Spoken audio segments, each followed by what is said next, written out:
នៅក្នុងជីវិតជាប្រពន្ធណាពេលខ្លះនៅពេលដែលដល់ផ្លូវបំបីឬក៏ផ្លូវព្រះឆាពេលច្រើនគេគិតថាមកពីជនទី3ប៉ុន្តែពេលខ្លះមិនមែនសារហេតុផលនេះទាំងអស់ហើយពេលខ្លះគឺមកពីពួកគាត់ទាំងពីរនាក់ជាប្តីប្រពន្ធនឹងគ្នាយើងមើលរំលងនៅចំណុចតូចៗដែលយើងគិតថាវាជាចំណុចតូចគេថ្ងៃក្រោយទៅយើងប្រកាសទទួលយកបានឬក៏ថ្ងៃក្រោយទៅគឺគេនឹងកែប្រែហើយអញ្ចឹងនៅពេលដែលគាត់រំលងយូរទៅចំណុចតូចវាទៅជាធំដល់ផ្លូវមួយគឺត្រូវតែបែកគឺគាត់អាចផ្សះផ្សាអីបានទេអញ្ចឹងដើម្បីការពារនៅរឿងទាំងអស់នេះបានខ្ញុំមានជាចំណុចខ្លះៗអ្នកគ្នាអាចស្ដាប់បានហើយបើសិនជាទាំងអស់គ្នាកំពុងតែចិត្តរៀបការឬក៏កំពុងតែត្រៀមចូលរោងការអាចស្ដាប់បានដោយសារខ្ញុំគិតថាគ្រប់ជីវិតជាប្តីប្រពន្ធជាដៃគូគឺប្រកាសជាមិនខុសគ្នាខ្លាំងទេអញ្ចឹងតើតើចំណុចទី1គឺទម្លាប់នៃការរស់នៅដល់នេះដឹងថាមនុស្សពីរនាក់គឺរស់នៅផ្ទះផ្សេងគ្នាបរិបទគ្រួសារខុសគ្នាទម្លាប់នៅក្នុងគ្រួសារក៏ខុសគ្នាដែរអញ្ចឹងទម្លាប់នៃការរស់នៅរឹតតែខុសគ្នាទៀតអញ្ចឹងមុនពេលដែលយើងរៀបការយើងត្រូវតែប្រាប់ខ្លួនឯងថាខ្ញុំត្រូវតែរៀនទទួលស្គាល់នៅទម្លាប់នៃការរស់នៅរបស់ប្តីខ្ញុំឬក៏របស់ប្រពន្ធខ្ញុំហើយបើសិនជាចំណុចណាមួយដែលពេលដែលយើងចូលមកនៅជាមួយគ្នាយើងមានអារម្មណ៍ថាទម្លាប់នេះខ្ញុំទទួលយកបាននេះអត់សោះហ្មងអញ្ចឹងអ្នកគ្នាត្រូវតែលើកដាក់លើតុហើយទៅចែកគ្ន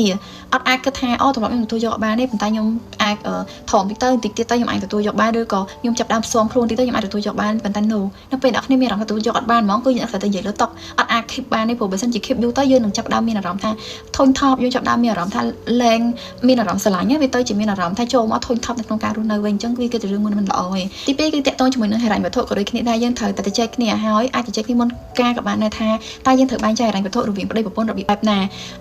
តើយើងត្រូវបែងចែកមានកងរួមអត់តើយើងត្រូវបែងចែកកងផ្សេងគ្នាអត់ចឹងយើងត្រូវតែចែកគ្នាឲ្យថាតើយើងចាត់ចែងហិរញ្ញវត្ថុក្នុងគ្រួសារយើងបែបណាពីព្រោះរឿងនេះក៏សំខាន់ដែរមិនបីជាប្តីធ្វើការម្នាក់ឯងក៏ដោយប្តីប្រពន្ធធ្វើការជាមួយគ្នាក៏ដោយគឺត្រូវតែបែងចែកទាំងអស់បើខ្ញុំគឺខ្ញុំមានកង3មានន័យថាមានកងរួមមួយនិងកងរៀងខ្លួនមួយពីព្រោះដោយសារតួយើងជាប្តីប្រពន្ធប៉ុន្តែយើងក៏ត្រូវតែការចិត្តមួយសម្រាប់ផ្ទាល់ខ្លួនយើងចង់ទៅធ្វើអីផ្សេងៗសម្រាប់ខ្លួនឯងចឹងខ្ញុំតែងតែមានកង3នេះជានិច្ចហើយសម្រាប់មិនថាជាប្តីធ្វើការឬក៏ប្រពន្ធនៅផ្ទះក៏ដោយក៏ត្រូវតែមានកងមួយសម្រាប់គាត់ដូចគ្នាគឺយើងត្រូវតែមានទឹកលុយខ្លះសម្រាប់ទុកឲ្យគាត់ចំណាយទៅលើអ្វីដែលគាត់ចង់ចំណាយដែរចំណុចទី3គឺតកតងជាមួយនឹងការចិញ្ចឹមកូនឬក៏ការមើលថែកូនពីព្រោះដឹងថាជីវិតប្តីប្រពន្ធគឺត្រូវតែមានកូនដែរគ្រាន់តែថាយើងអាចនិយាយគ្នាបានថាយើងគួរយកពេលណាយើងអាចកំណត់បានប៉ុន្តែសុទ្ធថាតើយើងចង់ចិញ្ចឹមកូនយើងជាមនុស្សបែបណាយើងចង់ឲ្យកូនយើងខ្លះទៅជាមនុស្សបែបណានៅពេលដែលយើងមានផ្ទៃពោះឬក៏ទម្ងន់យើងចង់ផ្ញើពោះនៅទីណាហើយយើងត្រូវថែសុខភាពបែបណាហើយការបង្រៀនកូនទៀតសោតថាពេលដែលកូនកាត់មកយើងចង់បង្រៀនគាត់របៀបម៉េចហើយតើការមើលថែបែបណាយើងត្រូវតែចែកគ្នាមុនពេលខ្លះគាត់ថារឿងនេះអាចទាំងថាអ្នកខ្លះអាចគិតថាអូលឿនមែនគ្រាន់តែរៀបការហើយក៏និយាយរឿងកូនឬក៏អ្នកខ្លះមិនទាន់រៀបការទាន់តែមានកម្រងរៀបការក៏និយាយរឿងកូនប៉ុន្តែរឿងនេះពិតជាសំខាន់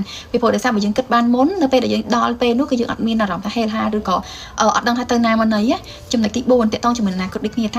តើគ្រួសារមួយនេះយើងចង់បង្វិលទិសដៅឬក៏យើងចង់កាច់ចកោទៅខាងណាគឺយើងត្រូវតែចែកគ្នាឲ្យថាតើយើងគួរធ្វើបែបណាគ្រួសារនេះយើងរីកចម្រើនបែបណាយើងគួរមានផ្ទះនៅពេលណាយើងគួរមានឡាននៅពេលណាតើយើងយកកូនមុនឬក៏យើងទិញផ្ទះទិញឡានមុនអញ្ចឹងនៅក្នុងជីវិតគ្រួសារគឺយើងត្រូវតែធៀបមកហើយនៅទោះបីជាយើងមិនច្បាស់ 100% ប៉ុន្តែយ៉ាងហោចណាស់យើងមានគោលដៅថាយើងចង់ធ្វើអីខ្លះចំណុចទី5គឺការចេះអត់ឱនឲ្យគ្នាការចេះអត់ឱនគឺជារឿងសំខាន់ខ្លាំងណាស់ដោយសារតែប្តីប្រពន្ធគឺយើងជាមិត្ត100ឆ្នាំតែយើងក៏ជាបងប្អូនដូចគ្នាដែរអញ្ចឹងនៅពេលដែលយើងជួបរឿងអីមួយគឺយើងគួរតែចេះអត់ឱនឲ្យគ្នាគួរតែគិតថាតើរឿងនោះយើងគួរតែខឹងអត់តើរឿងនោះយើងអាចអត់ឱនបានអត់បើសិនជាយើងអត់ឱនអត់បានតើយើងអាចលើកមកនិយាយគ្នាបានអត់ដើម្បីរកចំណុចកណ្ដាលមួយយើងត្រូវមានគោលដៅសម្រាប់ខ្លួនឯងដូចគ្នាមិនថាប្តីឬក៏ប្រពន្ធនេះគោលដៅដែលយើងដាក់តាំងពីដើមហ្មងថាបើសិនជាអ្នកនេះជាដៃគូរបស់ខ្ញុំគាត់ធ្វើបែបណាខ្ញុំអាចទទួលយកបានគាត់ធ្វើបែបណាខ្ញុំអាចទទួលយកបានហើយតើគាត់ធ្វើបែបណាខ្ញុំអាចនឹងលើកលែងទោសឲ្យគាត់បានគឺយើងប្រកាសជាត្រូវមានហើយចំណុចទាំងនោះក៏ត្រូវតែនិយាយគ្នាមុនដែរដើម្បីឲ្យដៃគូម្ខាងទៀតដឹងថាអូចំណុចនេះគឺគេទទួលយកបានទេចំណុចនេះគឺអាចលើកលែងទោសឲ្យបានប៉ុន្តែមិនមែនថាត្រូវនិយាយចឹងហើយអ្នកម្ខាងទៀតធ្វើទោះបីជាដឹងថារឿងនឹងអត់ល្អប៉ុន្តែដោយសារដឹងថាគេអាចដឹកលេងទោះបានធ្វើអត់ទេណាអញ្ចឹងការអត់ឱនគឺជារឿងសំខាន់យើងត្រូវតែចេះអត់ឱនឲ្យគ្នាចិត្តឲ្យទូលាយរវាងគ្នានិងគ្នានៅក្នុងការនិយាយគ្នាក្នុងការឲ្យ feedback ឲ្យគ្នានៅក្នុងការប្រាប់នៅអ្វីដែលយើងខុសដូចគ្នាដែរចំណុចទី6ជាចំណុចចុងក្រោយគឺភាពស្មោះត្រង់ហើយនិងភាពជឿជាក់ទៅលើគ្នាចំណុចនេះគឺសំខាន់មែនតើជីវិតជាប្តីប្រពន្ធណាត្រូវតែមានភាពស្មោះត្រង់ជាមួយគ្នាមិនអាចលាក់លៀមឬក៏មិនអាចលាក់លួចរឿងអីមួយទេទោះបីជារឿងតូចក៏ដោយគឺយើងត្រូវតែស្មោះត្រង់ជាមួយគ្នាហើយនៅពេលដែលយើងមានភាពស្មោះត្រង់ជាមួយគ្នាភាពជឿជាក់នឹងបន្តមកតាមក្រោយឯងព្រោះដោយសារមនុស្សដែលស្មោះត្រង់ជាមួយគ្នាទើបគេអាចជឿជាក់គ្នាបានចឹងអ្នកនេះត្រូវតែរក្សា2នាក់បានល្អចឹងជីវិតប្តីប្រពន្ធរបស់យើងគឺនឹងល្អចំណុចនេះរនតែម្ដងហើយអ្វីដែលខ្ញុំបាននិយាយនេះគឺជាអ្វីដែលខ្ញុំបានធ្វើកន្លងមកដូចគ្នាមិនមែនថាជីវិតប្តីប្រពន្ធខ្ញុំអត់មានការជួបគ្នាឬក៏អត់មានទាំងប៉ះអង្គិចគ្នាធម្មតាចាស់ក្នុងរៀបប្រកាសជាប៉ះអង្គិចគេប៉ុន្តែសួរថាតើយើងចេះអត់ឱនប៉ុណ្ណាយើងចេះថយមកជំហានពីគ្នាប៉ុណ្ណាដើម្បីកុំឲ្យយើងប៉ះអង្គិចគ្នាខ្លាំងពេកយើងប៉ះអង្គិចគ្នាតិចតួចយើងអាចផ្សះផ្សាបានឲ្យផ្សះផ្សាឲ្យជាប់ឡើងវិញទៅគឺអូខេប៉ុន្តែបើយើងអត់ផ្សះផ្សាសោះយើងចេះតែឲ្យប៉ះអង្គិចដងតិចដល